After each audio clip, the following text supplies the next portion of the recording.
Everybody, it's Tim Stevens with CNET. I'm standing next to the biggest product launch here at Mobile World Congress 2014, literally and perhaps figuratively as well. This is the 2015 Ford Focus.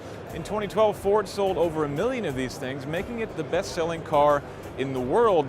And Ford chose Mobile World Congress to be the place to unveil the next generation of that car, rather than waiting for Geneva next week, which is a much bigger auto show. Why? Well, Ford wants to get ahead of the churn of news that's going to be coming out next week, and also because there's a lot of cool technology that we're going to talk about in just a minute. But first, let's start with the exterior. This is a slightly refreshed version of the current Ford Focus. It's available right now at your dealerships. Biggest change up front is with a new corporate Ford grille. Looks a lot like an Aston Martin. You're seeing it on the Edge and a couple of other Ford products too. New headlights as well, and overall greater fuel efficiency from more aerodynamics, which is certainly going to be good.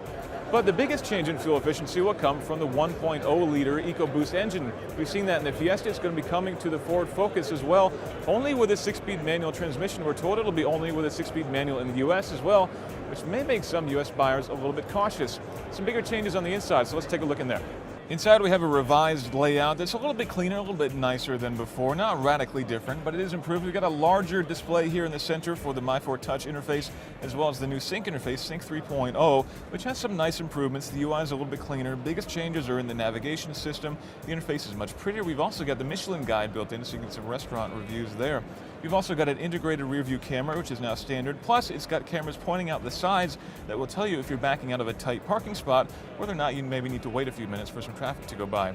We've also got some upgraded improvements here for driver assist. It'll help you to avoid crashes as well, up to 50 kilometers per hour. That's much faster than before.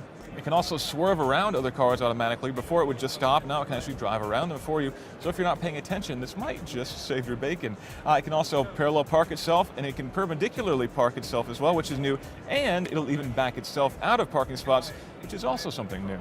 Again, this is the 2015 Ford Focus. It should be hitting dealers sometime toward the end of the year. Ford hasn't given us any specific pricing just yet, but since we're not talking about any radical changes, expect it to fall in line more or less with what the current Ford Focus costs. Again, I'm Tim Stevens with CNET here at Mobile World Congress 2014.